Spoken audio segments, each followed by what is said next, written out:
Hi hello friends, welcome back to our channel. ನಿಮ್ಮ ತ್ರಿವೇಣಿ ಹೇಗಿದ್ದೀರಾ? ನಾವು ಆರಾಮಿದ್ದೀವಿ ನೋಡ್ರಿ. ನೀವೆಲ್ಲ ಆರೋಗ್ಯವಾಗಿದ್ದೀರಾ ಅಂದ್ಕೊಂಡಿದ್ದು. ಈವ್ನಿಂಗ್ ಟೈಮಿಂದು ಲಾಗ್ ಇದ್ರಿ ಇದು. ಏನೋ ಒಂದು ಒಳ್ಳೆಯ ಪ್ರೋಟೀನ್ ಇರುವಂಥ ಒಂದು ಬ್ರೇಕ್ಫಾಸ್ಟ್ ರೆಸಿಪಿ ಮಾಡ್ತಾಯಿದ್ದೀನಿ. ಇದು ತುಂಬಾ ಚೆನ್ನಾಗಿರುತ್ತೆ. ನೀವು ಕೂಡ ಒಂದು ಸಲ ಟ್ರೈ ಮಾಡಿ. ಈ ಥರ 1 ಕಪ್ಪು ರೇಷನ್ ಅಕ್ಕಿ ತೊಗೊಂಡೇನ್ರಿ ಫ್ರೆಂಡ್ಸ್. ಹಂಗಾಗಿ ನಿಮ್ಮಲ್ಲಿ ರೇಷನ್ ಅಕ್ಕಿ ಇಲ್ಲ ಅಂದ್ರೆ ಮಾಮೂಲಿ ಮನೆಯಲ್ಲಿ ರೈಸ್ ಮಾಡ್ತಿರಲ್ಲ, ಅದು ಕೂಡ ತೊಗೋಬಹುದು. 1 ಬಟ್ಲ ನಾನು ಅಕ್ಕಿಗೆ ಹಾಫ್ ಹೆಸ್ರುಬೇಳೆ, ಕಡಲೆಬೇಳೆ, ಉದ್ದಿನಬೇಳೆ, ತೊಗರಿಬೇಳೆ ಎಲ್ಲಷ್ಟು ಕೂಡ ಅರ್ಧ ಅರ್ಧ ನಾನು ತೊಗೊಂಡೇನು. 1 ಕಪ್ ಅಕ್ಕಿ ತೊಗೊಂಡೇನಲ್ಲ, ಅದಕ್ಕೆ ನಾನು ಏನು ಮಾಡೀನಿ, ಅರ್ಧ ಕಪ್ಪು ಬೇಳೆ, ಹೆಸ್ರುಬೇಳೆ, ಕಡಲೆಬೇಳೆ, ಉದ್ದಿನಬೇಳೆ ಮತ್ತು ತೊಗರಿಬೇಳೆ ಇಷ್ಟು ತೊಗೊಂಡು ನಾನು ಚೆನ್ನಾಗಿ ಕ್ಲೀನ್ ಮಾಡಿಕೊಂಡು ಇವಾಗ ನೀರು ಹಾಕಿ ತೊಳಿತಾ ಇದ್ದೀನಿ ರೀ. ಒಂದು 2-3 ವಾಶ್ ಮಾಡಬೇಕಾಗ್ತದೆ. ಚೆನ್ನಾಗಿ ಎಲ್ಲ ಕ್ಲೀನಾಗಿ ತೊಳ್ಕೊಂಡು ಏನು ಮಾಡ್ಬೇಕಾಗ್ತದೆ, 4ರಿಂದ 5 ಅವರ್ ನೆನೆ ಹಾಕಿಡ್ಬೇಕು ರೀ. ನೆನೆ ಹಾಕಿ ಇಟ್ಬಿಟ್ಟು ಒಂದು ಹಾಫ್ ಆನ್ ಅವರ್ ಬಿಟ್ಟು ಮಾಡ್ಕೋಬೋದು. ಇಲ್ಲ ರಾತ್ರಿ ಇವತ್ತು ನಮಗಿದಿಲ್ಲ ಬೆಳಗ್ಗೆ ಮಾಡ್ತೀವಿ ಅಂದ್ರೆ ನೈಟ್ ನೆನೆ ಇಟ್ಬಿಟ್ಟು ನಾವು ರುಬ್ಕೊಂಡು, ಅಂದರೆ ಈವ್ನಿಂಗ್ ಟೈಮೇ ನೆನೆ ಇಟ್ಟರೆ ನಾವು ರಾತ್ರಿ ಮನ್ಕೋದ್ರಲ್ಲಿ 10 ಗಂಟೆವರೆಗೆ ನಾವು ರುಬ್ಬಿಡ್ಬೋದು ಫ್ರೆಂಡ್ಸ್. ಆ ಥರ ನಾ ಮಾಡ್ತಾಯಿದ್ದೀನಿ ಇವಾಗ ನೆನೆಯಕ್ಕೆ ಇಟ್ಟೀನಿ ರೀ. ಈವ್ನಿಂಗ್ ಟೈಮು ಸಂಜೆ ಎಷ್ಟು ಅಂದ್ರೆ ಒಂದು 4:30-5 ಗಂಟೆ ಆಗಿರ್ಬೋದು. ಅವಾಗ ನಾನು ತೊಳೆದ್ಬಿಟ್ಟು ಎಲ್ಲನೂ ಈಗ ಮುಚ್ಚಿ ಒಂದು ಪ್ಲೇಟ್ ಮುಚ್ಚಿ ಇಡ್ತಾ ಇದ್ದೀನಿ ರೀ ನೆನೆಯಾಕ. ಆಮೇಲೆ ರಾತ್ರಿ ಹೊತ್ತು ನೋಡ್ರಿ ನಾನು ಎಲ್ಲ ನೆಂದು ಇದಾಗಿದ್ವು ಎಲ್ಲನೂ ಚೆನ್ನಾಗಿ ಕ್ಲೀನ್ ಮಾಡಿ ಇಟ್ಟಿದ್ನೆಲ್ಲ ಇವಾಗ ಮಿಕ್ಸಿ ಒಳಗೆ ಹಾಕ್ಕೊಂಡು ರುಬ್ಕೋತಾ ಇದ್ದೀನಿ ರೀ. ಯಾವ ಥರ ಅಂದ್ರೆ ದೋಸೆ ಹಿಟ್ಟು ಏನು ರುಬ್ಕೋತೀವಲ್ಲ ರೀ, ಅದಕ್ಕೆ ಇರಬೇಕು ರೀ ನೈಸಾಗಿ. ಇವಾಗ ನೋಡ್ರಿ ನಾನು ರುಬ್ಕೊಂಡು ರೆಡಿ ಮಾಡಿ ಇಟ್ಕೋತಾ ಇದ್ದೀನಿ ರೀ, ಬೆಳಗ್ಗೆ ಮಾರ್ನಿಂಗ್ ಮಾಡೋಕೆ ಅಂತಂದ್ಬಿಟ್ಟು. ತುಂಬ ಚೆನ್ನಾಗುತ್ತೆ ಈ ಥರ. ನೀವು ಕೂಡ ಬ್ರೇಕ್ಫಾಸ್ಟ್ ಮಾರ್ನಿಂಗ್ ಮಾಡೋಕೆ ಹೆಲ್ದಿ ಪ್ರೋಟೀನ್ ಇರುವಂಥ ರೆಸಿಪಿ ಫ್ರೆಂಡ್ಸ್. ಇದನ್ನು ಮಕ್ಳಿಗೆ ಮಾಡಿಕೊಡಿ, ತುಂಬಾ ಒಳ್ಳೆಯದು. ಹಾಗಾಗಿಬಿಟ್ಟು ಇವಾಗ ನೋಡಿರಿ ನಾನು ಒಂದು ಸ್ವಲ್ಪ ಉಪ್ಪು ಹಾಕಿಬಿಟ್ಟು ಕಲಿಸಿ ಇಟ್ಬಿಡ್ತೀನಿ ರೀ.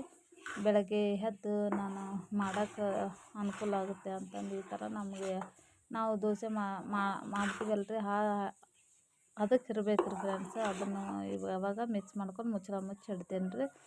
ಬೆಳಗ್ಗೆ ಎದ್ದ ಕೂಡಲೇ ನಾನು ಮಕ್ಕಳಿಗೆ ಮಾಡಿಕೊಡ್ತೀನಿ ರೀ. ಏನು ಬ್ರೇಕ್ಫಾಸ್ಟ್ ಅಂತ ನೋಡುವಂತ್ರಿ ನೀವು ಕೂಡ ಫ್ರೆಂಡ್ಸ. ನನ್ನ ಚಾನಲ್ ಫಸ್ಟ್ ಟೈಮ್ ನೋಡ್ತಿದ್ದರೆ ಪ್ಲೀಸ್ ಸಬ್ಸ್ಕ್ರೈಬ್ ಮಾಡಿಕೊಂಡು ಹಾಗೆ ಲೈಕ್ ಕೊಡಿ, ನನಗೆ ಸಪೋರ್ಟ್ ಮಾಡಿ ಫ್ರೆಂಡ್ಸ. ಈ ವಿಡಿಯೋ ಇಷ್ಟ ಆಗಿತ್ತಂದರೆ ನಿಮ್ಮ ಫ್ಯಾಮ್ಲಿ, ನಿಮ್ಮ ಫ್ರೆಂಡ್ಸಿಗೆ ಶೇರ್ ಮಾಡಿ. ಇವಾಗ ನೋಡಿರಿ ಇಷ್ಟು ಮಿಕ್ಸ್ ಮಾಡ್ತಾಯಿದ್ದೀನಿ ರೀ. ಮಾರ್ನಿಂಗ್ ಮಾಡ್ತಾಯಿದ್ದೀನಿ ನೋಡಿರಿ ನಾನು ಯಾವ ಥರ ಆಗುತ್ತೆ ಅನ್ನೋದು ಕೂಡ ನಿಮ್ಗೆ ತೋರಿಸ್ತೀನಿ ರೀ. ಹಂಗಾಗಿಬಿಟ್ಟು ಇವಾಗ ನಾನು ಬೆಳಗ್ಗೆ ಎದ್ದ ಕೂಡಲೇ ಬ್ರಷ್ ಆದ ನಂತರ ನಾನು 1 ಲೋಟ ನೀರು ಕುಡಿತೀನಿ ರೀ, ಬಿಸಿ ನೀರು ಕಾಸ್ಕೊಂಡು. ಹಂಗಾಗಿಬಿಟ್ಟು ಇವಾಗ ನಾನು ಕುಡಿತಾಯಿದ್ದೆ. ಈ ಕಡೆ ಗ್ಯಾಸ್ ಮೇಲೆ ಹಾಲು ಕಾಸಕ್ಕಿಟ್ಟೀನಿ ರೀ ನಮ್ಮ ಮಕ್ಕಳಿಗೆ. ಅವರಿಗೂ ಒಂದು ಸ್ವಲ್ಪ ಬೂಸ್ಟ್ ಮಾಡಿಕೊಟ್ರಾಯ್ತು. ಬೆಳಗ್ಗೆ ಮಳೆ ಅದು ಬರ್ತಾಯಿತ್ತು, ಹಾಗೆ ಚಳಿನೂ ಸ್ವಲ್ಪ ಜಾಸ್ತಿ ಅಲ್ಲ. ಹಂಗಾಗಿಬಿಟ್ಟು ಆ ಕಡೆ ಅಂದ್ರೆ ಆಲೂಗಡ್ಡೆ ಪಲ್ಯ ಮಾಡ್ತಾಯಿದ್ದೆ. ಅದಕ್ಕೆ ಒಂದು ಸ್ವಲ್ಪ ಮ್ಯಾಗಿ ಮಸಾಲ ಹಾಕಿದ್ರಾಯ್ತು, ಒಂದು ಸ್ವಲ್ಪ ಟೇಸ್ಟ್ ಬರ್ತದೆ ಅಂದ್ಕೊಂಡು ಮ್ಯಾಗಿ ಮಸಾಲ ಹಾಕ್ಕೊಂಡು ಮಾಡಿಟ್ಟೀನಿ ರೀ ಇವಾಗ ಪಲ್ಯ. ಇವಾಗ ನೋಡಿರಿ ಬೂಸ್ಟು ರೆಡಿ ಮಾಡಿ ಕೊಡ್ತಾಯಿದ್ದೀನಿ ಈಗ ಮಕ್ಕಳಿಗೆ ಕೂಡ, ಚಹಾ ಬೇಡ ಅಂತ ಅಂದ್ಬಿಟ್ಟು. ಹಂಗಾಗಿ ಇವಾಗ ನೋಡಿರಿ ಅವ್ರಿಗೆ ರೆಡಿ ಮಾಡ್ತಾಯಿದ್ದೆ ನಾನು ಬೂಸ್ಟ್ ಕೂಡ.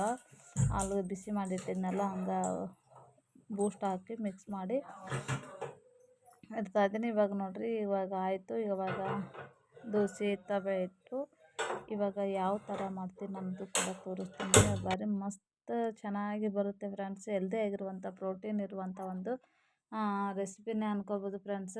ನೀವು ಕೂಡ ಮಾಡಿಕೊಡಿ, ಮಕ್ಕಳು ಮತ್ತೆ ಮತ್ತೆ ಬೇಕು ಅಂತ ಕೇಳ್ತಾರೆ. ತುಂಬ ಚೆನ್ನಾಗಿ ಆಗುತ್ತೆ ಫ್ರೆಂಡ್ಸ್. ಎಲ್ಲನೂ ಥರ ಕಾಳು ಮತ್ತು ಬೇಳೆ ಹಾಕಿರ್ತೀವಲ್ಲ, ಹಂಗಾಗಿಬಿಟ್ಟು ಅದರೊಳಗೆ ಇರ್ತಂಥ ಪ್ರೋಟೀನನ್ನು ನಮಗೆ ಈ ಥರ ಮಾಡಿಕೊಡೋದ್ರಿಂದ ಮಕ್ಕಳಿಗೆ ಕೂಡ ಹೆಲ್ದಿ, ಎಲ್ಲರೂ ದೊಡ್ಡವರು ಹೆಲ್ದಿ, ಹಾಗೆ ಮಕ್ಕಳಿಗೆ ಕೂಡ. ನೀವು ಕೂಡ ಒಂದು ಸಲ ಟ್ರೈ ಮಾಡಿ, ಮನೆಯಲ್ಲಿ ಇಷ್ಟಪಟ್ಟು ತಿಂತಾರೆ. ಎಷ್ಟು ಚೆನ್ನಾಗಿ ಬರ್ತಾಯಿದೆ ನೋಡಿರಿ ಫ್ರೆಂಡ್ಸ್. ಭಾರಿ ಮಸ್ತ್ ಕೆಂಪಗೆ ಎಷ್ಟು ಚೆನ್ನಾಗಿ ಕೆಂಪಗೆ ಹಾಗೆ ಅಂದರೆ ದೋಸೆ ಬೇಡ ಅಷ್ಟು ಚೆನ್ನಾಗಿ ಕಾಣಿಸ್ತಾಯಿತ್ತು. ಆ ಥರ ಈಗ ಆಲೂಗಡ್ಡೆ ಪಲ್ಯ ಮಾಡಿಟ್ಟಿದ್ದೆ, ಹಾಗಾಗಿ ಅದನ್ನು ಕೂಡ ನಾನೇ ಮಾಡಿ ಇವಾಗ ಟಿಫಿನ್ ಮಕ್ಕಳಿಗೆ ಮಾಡಿ ಕೊಡ್ತಾಯಿದ್ದೀನಿ ನೋಡಿರಿ. ಇವಾಗ ಟಿಫಿನ್ ಮಾಡಿಕೊಂಡು ಸ್ಕೂಲಿಗೆ ತೊಗೊಂಡು ಹೋಗ್ತಾರೆ ರೀ. ಎಕ್ಸಾಮ್ ಬೇರೆ ನಡೆದಾವ್ರಿ. ಹಂಗಾಗಿಬಿಟ್ಟು ಇವಾಗ ಪಟ ಮಾಡ್ಕೊಂಡ್ರಾಯ್ತು ಅಂತಂದು ಬೆಳಗ್ಗೆ ಮಾರ್ನಿಂಗ್ ಎದ್ದು ಅದೊಂದು ಟೈಮೇ ಹಿಡಿಯುತ್ತೆ ನೋಡಿ ಫ್ರೆಂಡ್ಸ. ಮಾರ್ನಿಂಗ್ 5 o'clock 6 o'clock ರಾತ್ರಿ 10 ಗಂಟೆ 10:30 ಆಗುತ್ತೆ ನೋಡಿರಿ. ಹೆಣ್ಮಕ್ಳದು ಎಷ್ಟು ಮಾಡಿದ್ರೂ ಕೆಲಸ ಮುಗಿಯೋದೇ ಇಲ್ಲ. ಹಾಗಾಗಿಬಿಟ್ಟು ಇವಾಗ ಈ ಥರ ಮಾಡಿದ್ದಾರೆ ಆಲೂಗಡ್ಡೆ. ಇದು ಒಂಥರ ಇರಲಿ ಅಂತಂದ್ಬಿಟ್ಟು ದೋಸೆ ಒಳಗೆ ಚೆನ್ನಾಗಾಗುತ್ತೆ ಅಂತಂದು ಥರ ಮಾಡೀನಿ ಫ್ರೆಂಡ್ಸ್. ಇಲ್ಲಿಗೆ ವಿಡಿಯೋ ಎಂಡ್ ಮಾಡ್ತೀನಿ ಫ್ರೆಂಡ್ಸ್. ನೆಕ್ಸ್ಟ್ ವಿಡಿಯೋದೊಂದಿಗೆ ಸಿಗ್ತೀನಿ ನಿಮ್ಗೆ. ಲೈಕ್ ಕೊಡಿ ಹಾಗೆ ಸಪೋರ್ಟ್ ಮಾಡಿ. ಕೇರಿ ಬಾಯ್ ಫ್ರೆಂಡ್ಸ್.